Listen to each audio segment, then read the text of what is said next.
اگر تم معجزات کی تلاش میں ہو تو سنو، معجزے تب ہوں گے جب تم اپنے رب کی قدرت پر اندھا اعتماد کرو گے، جب تم سب وسوسے نکال کر یہ یقین رکھو گے کہ وہ رب کوئی نہ کوئی راہ نکال ہی دے گا، جب تم خود کو اس کی رضا میں مکمل ڈال دو گے، جب تم اس کے آگے سر تسلیم خم کر دو گے، جب تم اپنی خواہشات سے زیادہ اس کے حکم کو اہمیت دو گے، اور اس سب کے بعد تم اپنے نصیب کے معجزے دیکھ پاؤ گے۔ اگر معجزے چاہتے ہو تو اللہ کی قدرت پر، اس کے فیصلوں پر اور اس کی رحمت پر اندھا اعتماد کر لو۔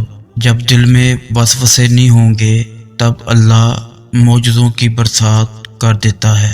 جانتے ہو تم اللہ کو بہت محبوب ہو کیونکہ تم نے آزمائش کو ہنس کر گزارا ہے، کیونکہ تم نے صبر کا دامن نہیں چھوڑا، تم نے اپنے یقین کو کمزور نہیں ہونے دیا، کیونکہ تمہیں یقین تھا دعاؤں کی قبولیت کا، اور تمہیں یقین ہے کہ معجزے ہوتے ہیں۔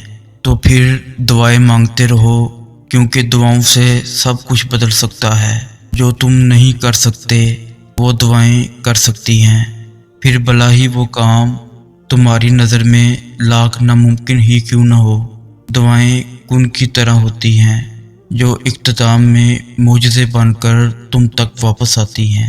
جس کے ہاتھ میں تمہارا نصیب ہے وہ معجزوں کا بادشاہ ہے، اور اس سے بہتر کوئی مصنف نہیں۔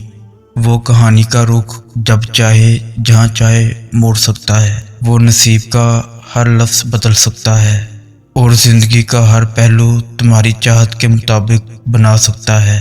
تم اس کی مان جاؤ، وہ تمہاری مان جائے گا۔